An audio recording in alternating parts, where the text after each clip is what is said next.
చూస్ country delight, live better. ఇప్పుడే country delight యాప్ని download చేసుకోండి.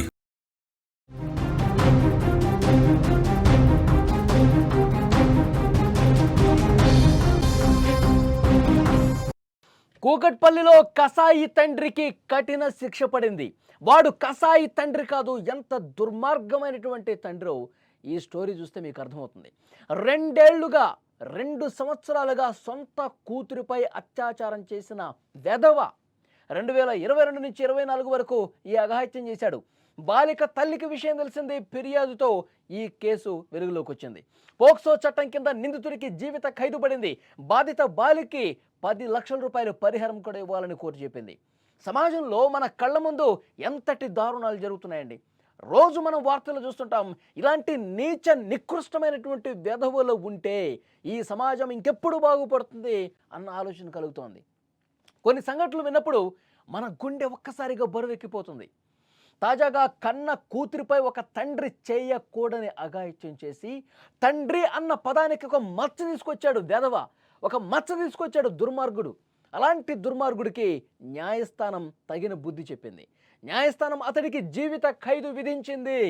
మానవత్వం సిగ్గుపడేలా, సభ్య సమాజం తలదించుకునేలా చేసిన ఈ నరరూప రాక్షసుడికి న్యాయస్థానం సరైన న్యాయమే చేసింది.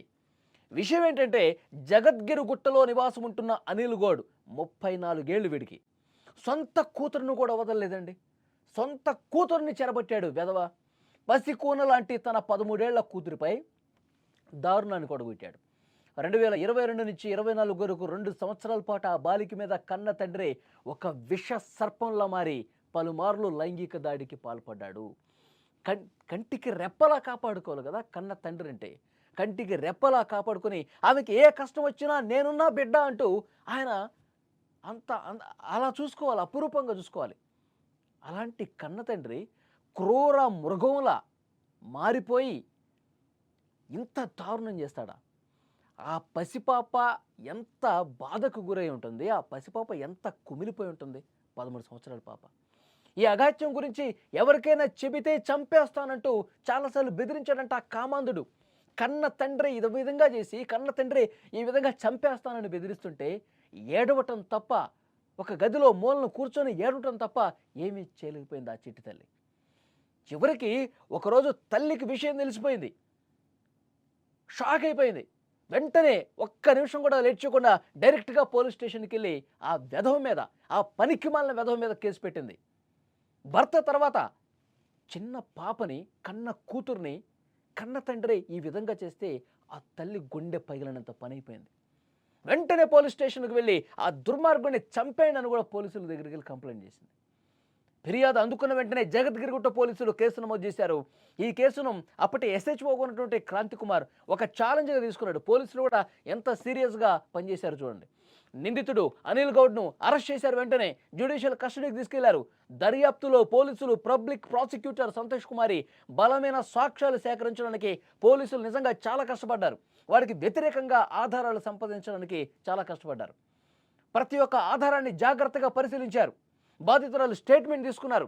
ఇతర సాక్ష్యాలను కూడా కోర్టు ముందు ప్రవేశపెట్టారు. వాడెంత దుర్మార్గంగా చేశాడో, వాడి అన్యాయాన్ని, వాడు చేసినటువంటి ఈ దుర్మార్గమైనటువంటి పనులకు సంబంధించిన ఆధారాలని కోర్టు ముందు పెట్టారు. మేడ్చల్ మల్కాజ్గిరి జిల్లా కూకట్పల్లిలోని ఫాస్ట్ ట్రాక్ ప్రత్యేక కోర్టు న్యాయమూర్తి శ్రీమతి ఎన్ అమరావతి ఈ కేసును విచారించారు. విచారణ పూర్తయిన తర్వాత ఈ దుర్మార్గుడికి చాలా అంటే చాలా కఠినమైనటువంటి శిక్షలు వేశారు. పోక్సో చట్టం 2012లోని section 5 sub clause 1 MN read with 6 కింద జీవిత ఖైదుతో పాటు 50,000 రూపాయల జరిమానా విధించారు. అలాగే section 9 sub clause 1 MN read with 10 కింద 7 సంవత్సరాల కఠినమైనటువంటి జైలు శిక్షతో పాటు 10,000 జరిమానా. ఇంకొకటి ఈ అనిల్ గౌడ్కి ఇంకొక శిక్ష ఏంటంటే సెక్షన్ 506 IPC కింద 7 సంవత్సరాల కఠిన జైలు శిక్షతో పాటు 10,000 జరిమానా. మొత్తం ఈ జైలు శిక్షలు, ఈ 3 జైలు శిక్షలు వేశారు. ఇవి వేయడంతో పాటు బాధితురాలు 10 లక్షల రూపాయల పరిహారం అందే విధంగా చూడాలని కలెక్టర్కు ఆదేశాలు కూడా న్యాయమూర్తి ఆదేశాలు జారీ చేశారు. ఈ తీర్పుతో బాధితురాలికి న్యాయం జరిగిందని లాయర్ రామకృష్ణారావు తెలిపారు. ఒక్కసారి లాయర్ మాటలు కూడా ఇప్పుడు మనం విందాం. స్పెషల్ కోర్ట్ పోక్సో కోర్టు వారు లైంగిక దాడి రేప్కి గురైనటువంటి ఒక మైనర్ అమ్మాయికి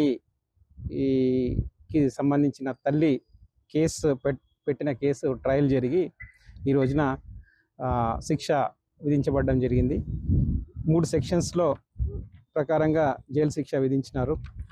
506 బెదిరింపుల కేసులో 10 సంవత్సరాలు, 7 సంవత్సరాలు, 10,000 రూపాయల ఫైను మరియు అట్లాగే జీవితకాల జైలు శిక్ష విధించినారు. ఇంకో సెక్షన్స్లో 7 years వరకు శిక్ష విధించినారు. మొత్తంగా అతను జీవితకాలం జైల్లోనే ఉండాలి. ఈ కేసు వివరాల ప్రకారము అనిల్ గౌడ్ అనే ఒక వ్యక్తి తన ఒక సొంత కూతురు మీదనే లైంగిక దాడి చేయడం వల్ల ఈ కేసు తల్లి పెట్టిన కేసులో శిక్ష విధించబడ్డది. విక్టిమ్ 12 సంవత్సరాలు అప్పుడు ఈ లైంగిక దాడికి పాల్పడ్డాడు తండ్రి.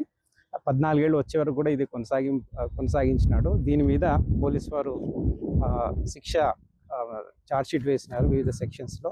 కోర్టు వారు ట్రయల్ చేసి శిక్ష విధించడం జరిగింది. దీంట్లో విక్టిమ్కి 10 లక్షల రూపాయలు కంపెన్సేషన్గా కూడా కోర్టు వారు ఇవ్వడం జరిగిందండి.